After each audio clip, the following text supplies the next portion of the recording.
12월 첫째 주부터 네 번째 주일까지를 대림절 첫 주, 둘째 주, 셋째 주, 넷째 주 이렇게 이야기를 합니다. 대림절이라는 것은 예수님의 다시 오심을 기다린다라는 뜻을 가지고 있습니다. 대림절에는 특별히 촛불을 켜기도 하거든요. 어떤 교회들은 이제 촛불을 켭니다.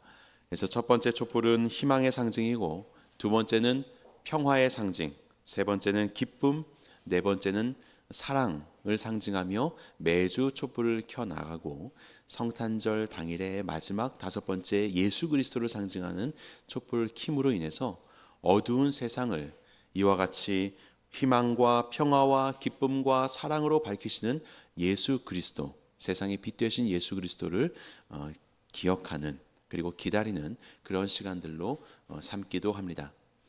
대림절의 상징적인 색깔은 보라색이라고 합니다. 보라색이고, 저도 보라색 넥타이를 했어요. 보라색, 이 보라색은 회개를 상징합니다.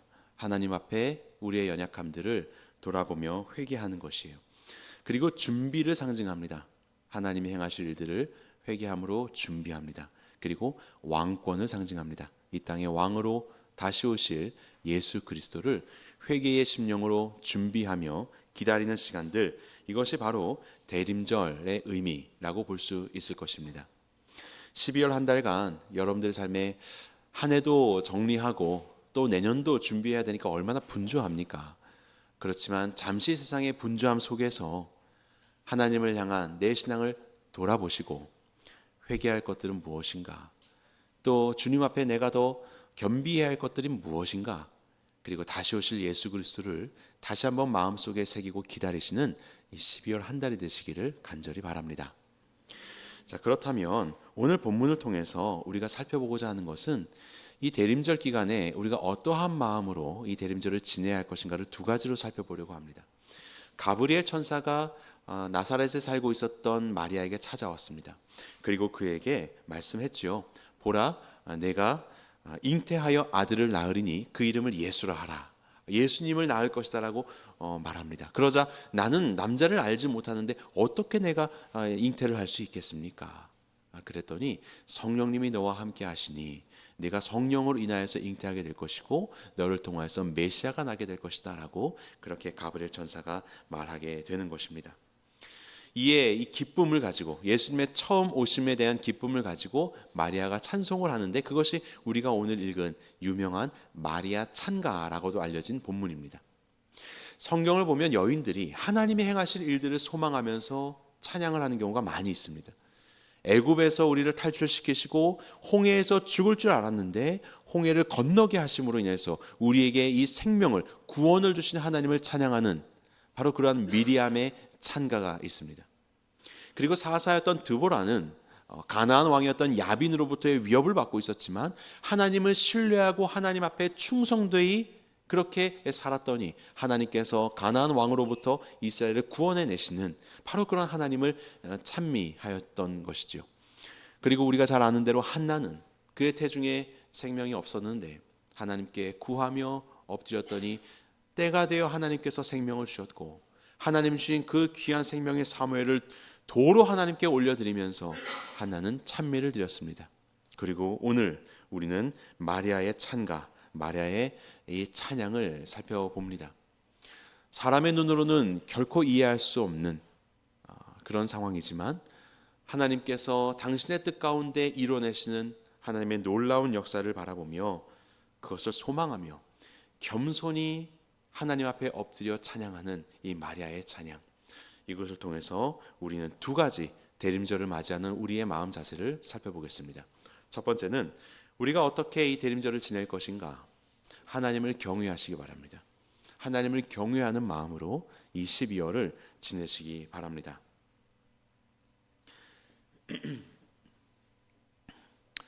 지난 2014년도에 그 타임지 표지인데요, 말라라 유사프자이라고 하는 이 소년이 최연소 노벨 평화상을 받았습니다. 2014년도에. 지금도 이 기록은 깨지지 않고 있는데요.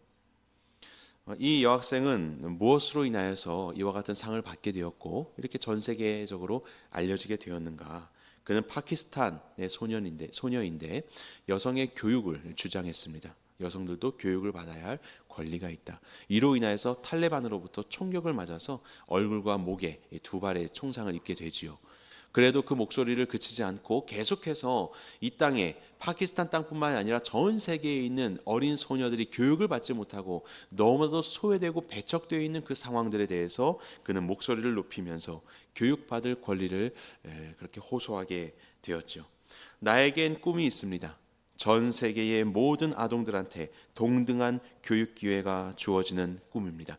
마땅히 배워야 할 그들의 권리 속에서 그들이 그 배움을 얻을 수 있도록 이 말라라는 최선의 노력을 다하며 그의 삶을 헌신하였어요.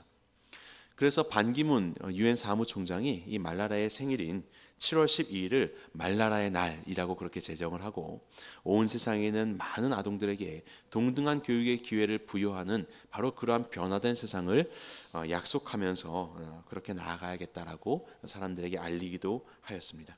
그리고 이것이 알려져서 이제 최연소 노벨 평화상을 수상하게 되었습니다. 이때의 그의 나이가 만 17세입니다. 한 명의 또 소녀의 이야기를 소개해 드리고자 합니다. 2019년도 올해의 타임지로 그렇게 선정된 그레타 툰베리라는 소녀입니다. 올해의 인물로서 타임지의 표지 모델을 장식한 것은 또 이 친구가 최연소입니다. 이때가 당시 16살이라고 합니다. 이 친구는 스웨덴 출신인데요. 이 친구의 별명이 있습니다. 지구의 가장 위대한 변호인, 지구를 가장 위대하게 변호하고 있는 변호인이다. 그는 기후위기에 관심을 갖기 시작했습니다. 학교에서 공부를 하지만 정작 우리가 살아가고 있는 이 세상이 망가져가고 있는 이 환경 문제 앞에서 손 놓고 있는 많은 기성세대들에 대해서 그것을 지적하면서 교육도 중요하지만 사회가 환경이 어려워지고 있으니 이것을 우리는 고쳐야 한다라고 그렇게 말하면서 우리에게 필요한 것은 막연한 소망이 아니라 더 많은 행동이다라고 그렇게 이야기하며 기성세대들을 깨우는 일을 하였던 소녀입니다. 그래서 큰 그 회의에 참석하기 위해서 이 사람은 비행기도 타지 않고 태양광으로 그 동력을 하는 요트를 그 배를 타고 큰 바다를 건너서 또 이 총회에 참석도 하는 그런 모습으로 자신의 주장을 전 세계에 펼쳤었던 그런 젊은 소녀입니다. 이와 같이 약한 자처럼 보이지만 10대 중반 이제 막 이제 후반부로 가려고 하는 이 어린 소녀들 누가 보더라도 아무 힘이 없고 어리고 연약한 자들이지만 그런 목소리를 통하여서 세상이 변화가 되는 그런 놀라운 일들 가운데 쓰임 받고 있는 바로 그런 두 사람이라고 볼 수 있을 것입니다. 마리아가 이런 수태를 고집받았었던 때에 그 마리아의 나이가 몇 살이었을까요? 유대인들의 풍습으로는 이르면 12살에 그리고 늦어도 16살이면 결혼을 준비합니다. 그리고 혼인을 하게 되는 거예요. 12세부터 16세. 그래서 아마 마리아는 12세는 너무 어린 것 같고 한 14세에서 16세쯤 되지 않았을까라고 그렇게 많은 사람들이 이야기를 합니다. 바로 그때에 그는 메시아를 품게 될 것이라는 것을 약속받게 됩니다. 이것은 단순히 세상 사람들이 더 나은 삶을 살기 위해서 교육을 받아야 한다라는 그 받아야 될 교육의 내용들보다도 훨씬 더 중요한 우리가 마땅히 알아야 할 바로 그러한 영적이고 신령하고 생명의 지식이 되는 것이고 세상이 더욱더 나은 세상이 되고 환경이 더욱더 나은 환경이 되고자 하는 그런 어떤 환경운동 단체의 말보다도 더욱더 하나님이 기뻐하실 하나님의 심정을 가지고 온 땅을 정복하며 하나님이 기뻐하실 나라 피조물들이 고대하는 바 바로 그러한 회복된 세상을 이루어내게 하는 바로 그 가장 중요한 가장 중요한 메시지 이 땅에 예수 그리스도의 오심, 메시아의 오심, 바로 이 메시지를 받은 존재가 바로 이 어린 마리아였던 것입니다. 얼마나 어렸나요? 바로 이렇게 어린 마리아라는 존재가 하나님으로부터 이 약속을 받게 되고 하나님의 기뻐하시는 일들을 위해서 쓰임받게 될 때 이것은 세상을 변화시키는 놀라운 일들이 되게 되었습니다. 우리는 그 약속을 받은 마리아의 기쁨의 이 찬양을 통하여서 바로 어떻게 우리가 이 대림절을 맞이해야 되는가? 하나님을 경외해야 한다. 하나님을 경외해야 한다. 하나님은 어떠신 분이신지를 마리아는 이렇게 찬양합니다. 마리아가 이르되 내 영혼이 주를 찬양하며, 하나님을 주라고 부르고 있습니다. 이것은 주인이라는 뜻입니다. 내 마음이 하나님 내 구주를 기뻐하였음은, 하나님을 구주라고 말합니다. 이것은 구원자라는 뜻입니다. 그의 여종의 비천함을 돌보셨음이라. 보라 이제 후로는 만세의 날을 보기 있다 일컬이로다. 능하시니, 하나님을 누구라고 부릅니까? 능하시니다. 큰일을 내게 행하셨으니 그 이름이 거룩하시며. 마리아는 하나님을 나의 주인과 나의 구원자와 능하신 분이라고 찬양하고 있습니다. 바로 이것입니다. 하나님을 경외한다는 것은 무엇인가? 하나님을 경외한다는 것은 그분의 자리를 인정해 드리는 것입니다. 그분의 자리를 인정해 드리는 것. 하나님이 여러분들에게 누구십니까? 정말로 그분이 내 삶의 주인이시오, 내 삶의 구원자시오, 내 삶에 능한 일을 하시는 능력이 있으신 분이라는 것을 고백하는 것, 정말로 그 자리를 인정해 드리는 것, 그리고 그 앞에 서는 것, 이것이 바로 하나님을 경외하는 것입니다. 하나님을 경외하는 것. 그래서 마리아는 이어서 이렇게 말하죠. 긍휼하심이 두려워하는 자에게 대대로 이르리는도다. 바로 그러한 주인과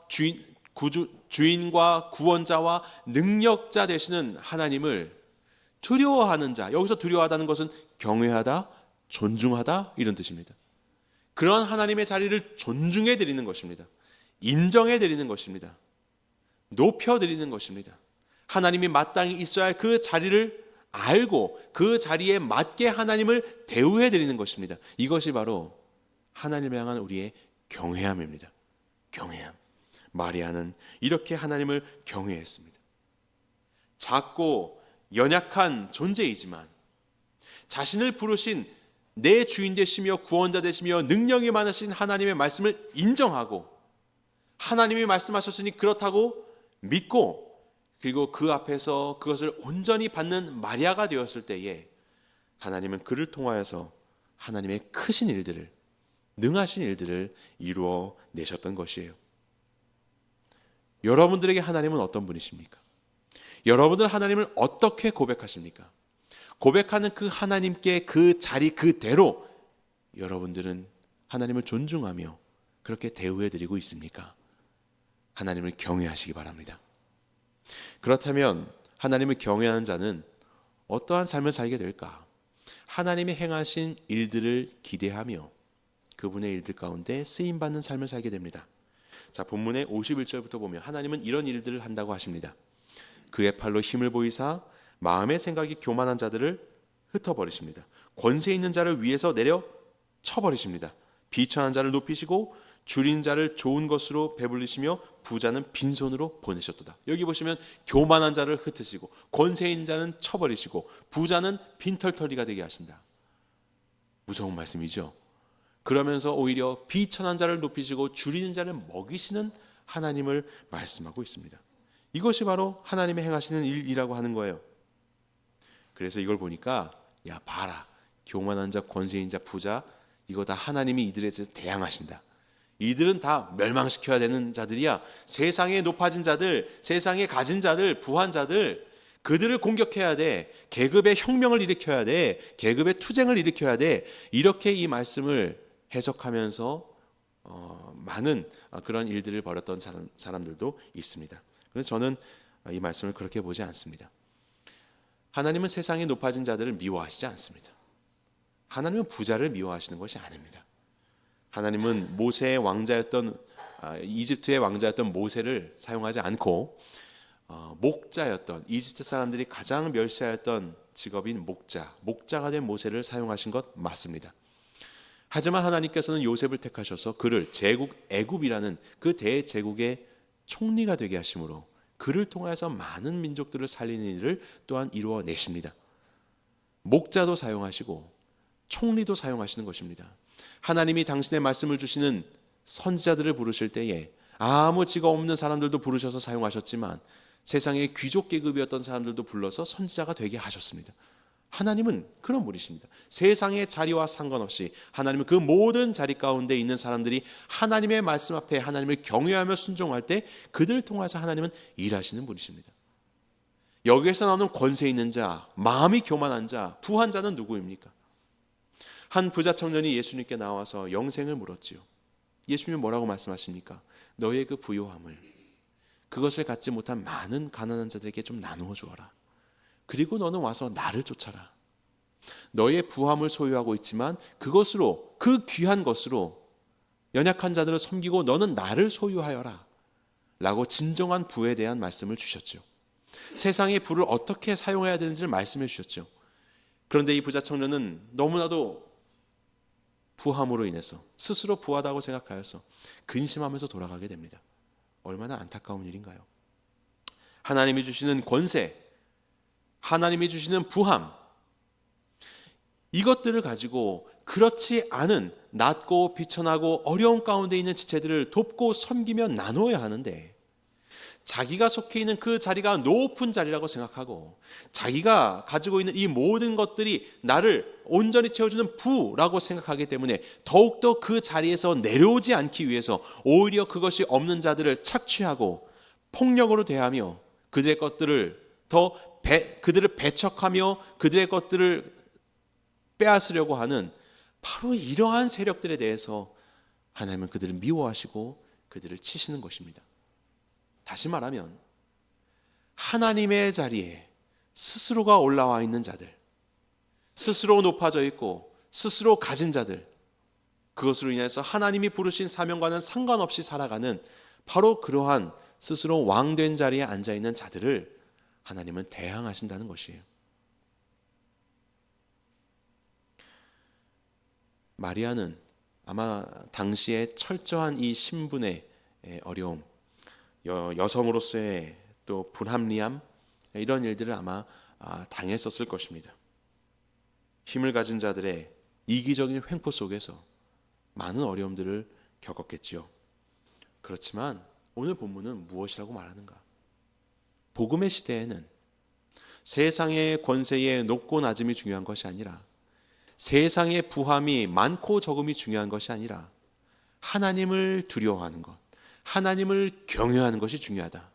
그를 통하여서 하나님의 복이 세상 가운데 임하게 된다라고 말하고 있는 것입니다.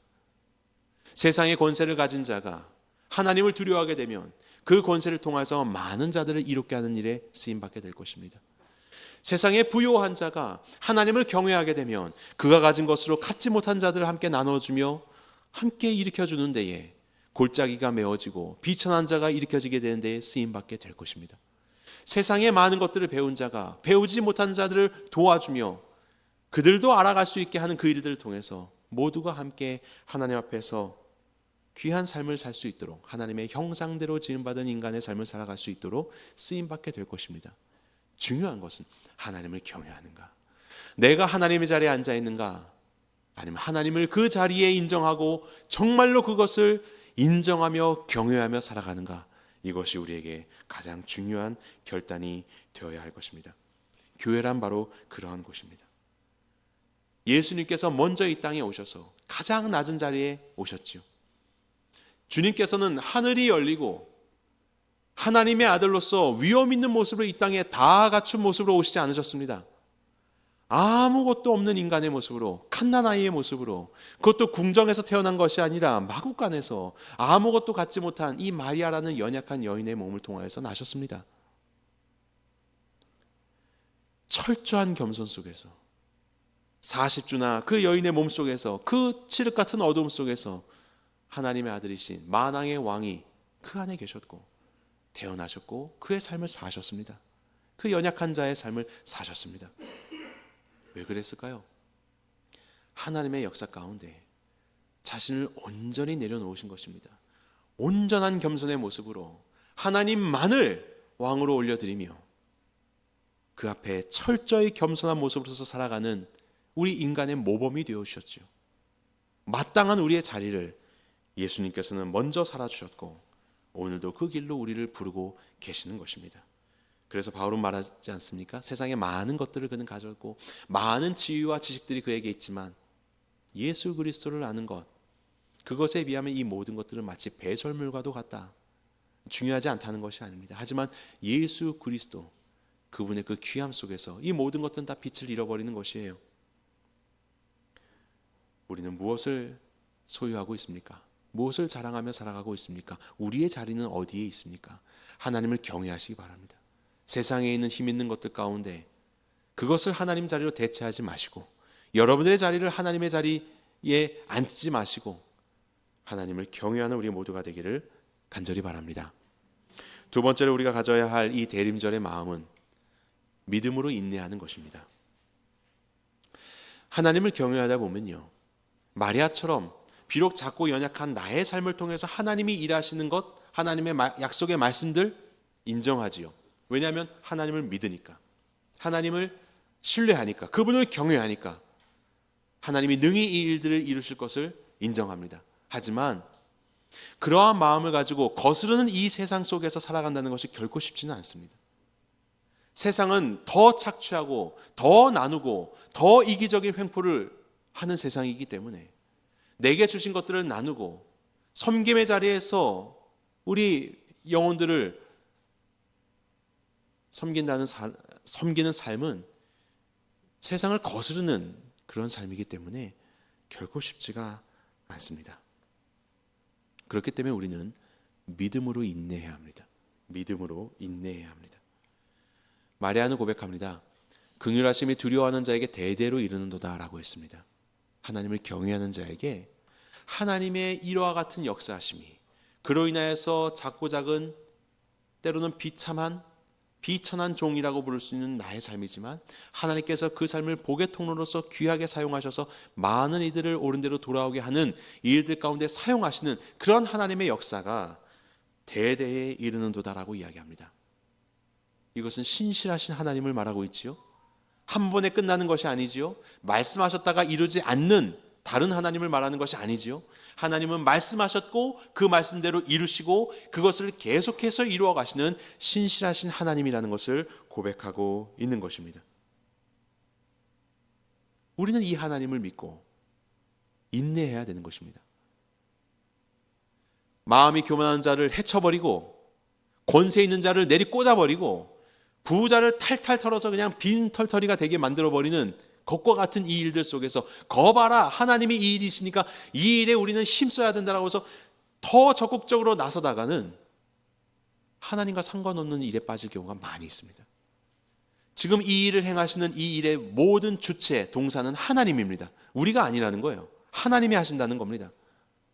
우리는 못 하는 거죠. 그러면 마리아처럼 하나님이 말씀하실 때 순종하는 것, 바로 그 순간 하나님의 통로가 되어 드리는 것. 그래서 우리는 매일매일의 시간 하나님의 말씀에 귀를 기울이고 그분을 경외함으로 그 앞에 엎드려 순종해야 되는 것입니다. 마음 같아서는 다름질하고 싶고 마음 같아서는 저만큼 가고 싶지만 언제나 하나님의 자리를 지켜드리며 우리의 걸음을 걸어야 하는 것이죠. 그래서 우리는 인내가 필요합니다. 하나님보다 앞서지 않도록 하나님의 행하시는 것들 속에서 우리를 오늘 이 순간 온전히 드릴 수 있도록, 내가 하나님 자리에 서지 않도록 우리는 오늘도 우리 스스로를 점검해야 되는 것이에요. 때로는 더디어 보이고 때로는 아무리 봐도 나는 남자를 알지 못하는데 어떻게 잉태하죠? 라는 이해할 수 없는 상황이 우리 삶에 펼쳐진다 하여도 하나님을 경외하는 자는 하나님을 경외하기 때문에 신실하신 그분을 믿음으로 인내할 수 있는 것입니다. 성경에 보면요, 노아가 있습니다. 하나님은 노아를 택하셔서 온 세상을 이제 다시 새롭게 하는데 그 사람을 쓰지 않습니까? 노아는 평생토록 방주를 지었습니다. 그리고 이제 때가 되어서 동물들이 나오게 되고 암수식이 나오게 되어서 이제 들어가고, 그리고 노아의 가족들도 다 방주에 들어갑니다. 그리고 방주 문이 닫힙니다. 하나님은 이 땅을 물로 심판하실 것을 말씀하셨고 방주를 지라고 말씀하셨고 이 모든 일을 해라고 말씀하셨기 때문에 그 말씀을 그대로 경외하여서 따라갔습니다. 그리고 방주의 문이 닫힙니다. 무슨 일이 벌어졌을까요? 비가 왔을까요? 아닙니다. 비가 안 왔습니다. 성경을 보면요, 방주에 들어간 다음에 7일 후에 홍수가 땅을 덮었다라고 합니다. 7일 후에 비가 내렸다 이 말입니다. 7일 후에 비가 내리기 시작해서 40주 40야를 계속 내리기 시작하면서 모든 세상이 물로 뒤덮이는 일들이 이루어지게 되었어요. 노아가 그의 가족들과 함께 방주 가운데 하나님의 말씀에 순종해서 들어간 다음에 비가 내리기까지의 7일, 저는 이 7일이 세상에서 가장 긴 7일이라고 생각합니다. 한번 생각해 보십시오. 그 어두컴컴한 방주 안에 다 들어갔는데 막 동물들도 있고 뭐 아수라장이었을 겁니다. 거기에서 이제 하루하루 밥도 해 먹으면서 사는데 비가 안 오는 거예요. 하루, 이틀, 3일, 4일, 5일, 무슨 일입니까 도대체? 아니 이렇게 해가지고 지금 핸드 왔는데, 이렇게 순종했는데 왜 비가 안 내리는 겁니까? 아마도 노아의 이웃들은 방주를 치면서 얘기했을걸요. 이제 됐어, 믿어줄 테니까 이제 나와. 이제 그 안에서 이제 그만하고 좀 나와. 살려달라고 문 열어달라는 것이 아니라 노아를 살려주려고, 그 미쳐버린 노아를 살려주려고, 이제 됐으니까 이제 나와, 끝까지 너 할 만큼 했어라고. 그렇게 사람들은 아마 조롱하지 않았을까.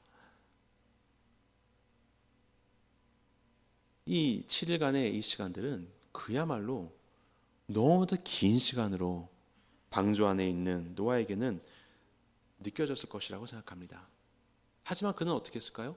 이 7일을 견뎠습니다. 왜냐하면 말씀하신 하나님을 믿었기 때문에 인내했습니다. 그리고 마침내 그때가 이르자 비가 오기 시작하였고 온 세상이 물에 잠겼죠. 그래서 히브리서는 노아에 대해 이렇게 선언합니다. 믿음으로 노아는 아직 보이지 않는 일에 경고하심을 받아 경외함으로 방주를 준비하여 그 집을 구원하였으니 이로 말미암아 세상을 정죄하고 믿음을 따르는 의의 상속자가 되었다라고 합니다. 노아는요, 그의 순종하고 인내하는 삶을 통하여서 세상을 정죄하는 자가 되었습니다. 스스로 하나님 자리에 앉아서 하나님을 하나님으로 인정해드리지 않고 자신이 권세 있는 자가 되고 자신이 부한 자가 되고 자신이 교만한 자가 되어서 그렇게 앉아있는 세상에 대하여서 정말로 하나님의 말씀을, 하나님의 자리에 앉혀드리며 그분을 경외하는 자가 무엇인지를 보여준 자가 바로 노아입니다. 순종하되 끝까지 순종하며 그분의 말씀을 기해 비록 이것이 내 눈에 보이지 않아도 끝까지 인내하였었던 자, 하나님을 경외하기에 그분의 말씀을 믿었던 자, 바로 이 노아는 그의 삶을 통하여 세상을 정죄하는 것이요, 마땅히 우리가 서야 할 그 그리스도인의 삶, 하나님의 자녀된 삶이 무엇인지를 보이는 자, 믿음이 있는 자의 모습을 우리 가운데 보여주고 있는 것이에요. 신실하신 하나님을 경외한다라는 것, 그것은 그분의 말씀을 믿는 것입니다. 그리고 이 작은 여인인 마리아는 그렇게 하나님을 믿었습니다. 하나님을 믿고 기다렸습니다. 도대체 예수님은 언제 구원자가 되실까? 한번 생각해 보십시오. 태어났는데 뭐 갓난아이 똑같이 생겼네. 뭐 왕관이라도 쓰고 태어날 줄 알았는데 12살 때는 좀 비범한 모습도 보여서 성전에서 하나님의 말씀을 가르치기도 했지만 13살, 14살, 15살, 16살, 17살 아무 일 없이 그냥 지내고 있는 겁니다. 예수님이 20살, 21살, 22살 아무 일 없이, 아니 분명히 메시아라고 했는데, 세상을 구원할 메시아인데 제발 좀 출가했으면 좋겠다 이럴 수도 맨날 그 집 그 방 안에 있는 겁니다. 어떤 마음이었을까요? 도대체 언제 하나님의 일들이 이루어지는가? 그는 인내해야 됐을 것입니다. 하지만 마리아는 인내했죠. 하나님의 말씀을 믿었기 때문에, 하나님을 경외했기 때문에. 그리고 마침내 30살이 되셨을 때 공생애를 시작하셨습니다. 알고 보니까 이 땅의 제사장이 그 역할을 감당하게 된 나이가 30세부터입니다. 30세 때부터 제사장이 제사장 역할을 할 수 있었거든요. 하나님의 말씀을 이루어내시는 예수님의 시간표였던 것이에요.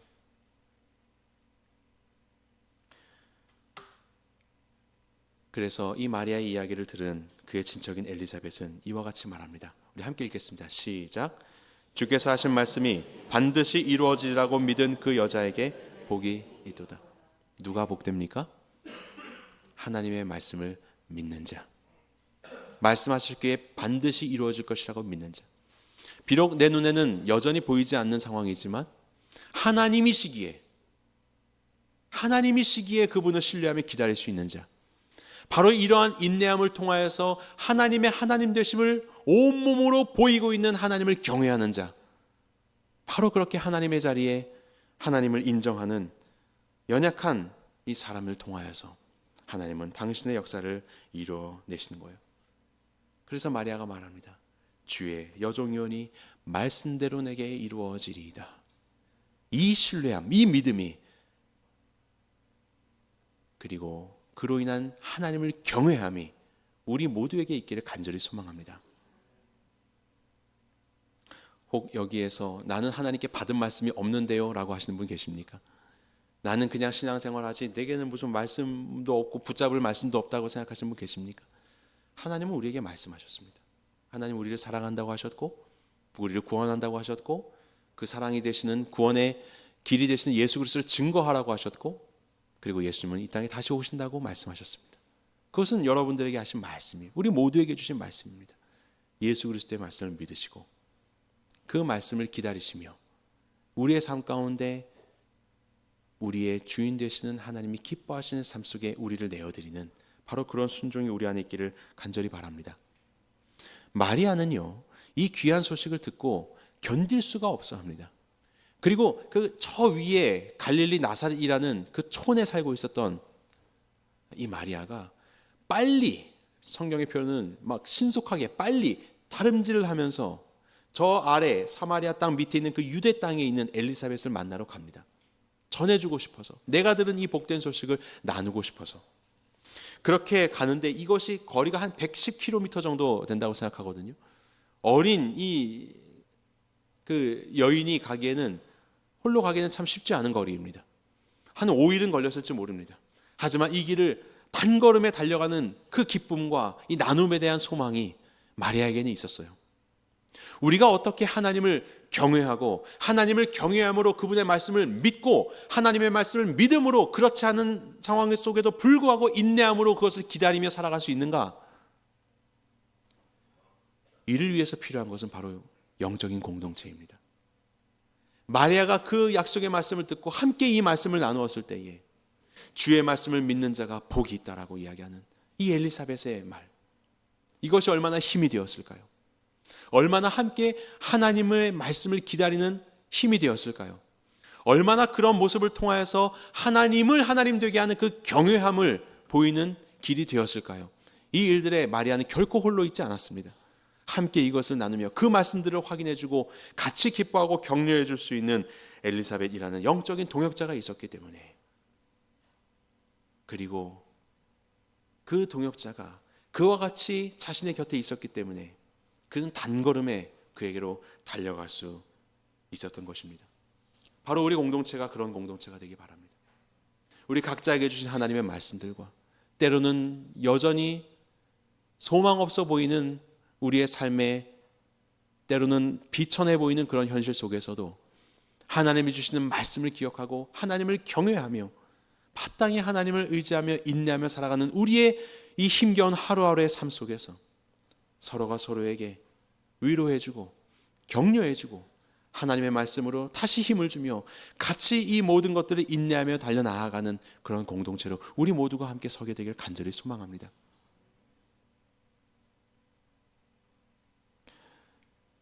천사가 마리아에게 이와 같이 이야기했어요. 천사가 대답하여 이르되 성령이 내게 임하시고 지극히 높으신 이의 능력이 너를 덮으시리니 이러므로 나실 바 거룩한 이는 하나님의 아들이라 일컬어지리라. 연약한 소녀였던 마리아에게 찾아와서 메시아를 품게 될 것이라고 말씀하셨을 때, 나는 할 수 없는 존재인데요, 나는 남자를 알지 못합니다 하지만 성령이 내게 임하면, 지극히 크신 이의 능력이 내게 임하게 되어 너는 하나님의 아들을 낳게 될 것이요 세상에 복이 될 것이라고 말하는 겁니다. 그리고 이렇게 은혜를 입은 마리아는 하나님을 찬양하는 찬가를 지어 하나님을 영광스럽게 하는데요, 바로 이 말씀은 오늘 우리에게도 주시는 말씀입니다. 오늘 살아가는 우리 모두가 우리와 함께 하시는 성령님으로 인하여서, 우리에게 임재하시고 우리의 삶에 역사하시는 성령님으로 인하여서 우리를 통해서 망가져가는 이 세상 가운데 메시아 되신 예수 그리스도를 증거하게 하시고 전하게 하셔서 어두운 땅 가운데 빛을 비추게 하는 그 일에 하나님은 오늘도 우리를 부르고 계십니다. 이 일들 가운데 쓰임받는 우리가 세상에서 가장 복된 자들입니다. 세상에서 가장 복된 자들이에요. 그렇게 쓰임받는 기쁨과 그렇게 사용해 주시는 은혜를 기억하며 이 대림절을 하나님을 경외하며 믿음으로 인내하는 시간들로 삼으시기 바랍니다. 이 시간 속에서 우리의 주인 되신 하나님이 기뻐하실 그 삶을, 예수 그리스도를 증거하는 삶을 살아감으로 하나님 앞에 귀한, 세상 앞에 귀한 복이 되는 우리 모두가 되기를 주님의 이름으로 간절히 축원합니다.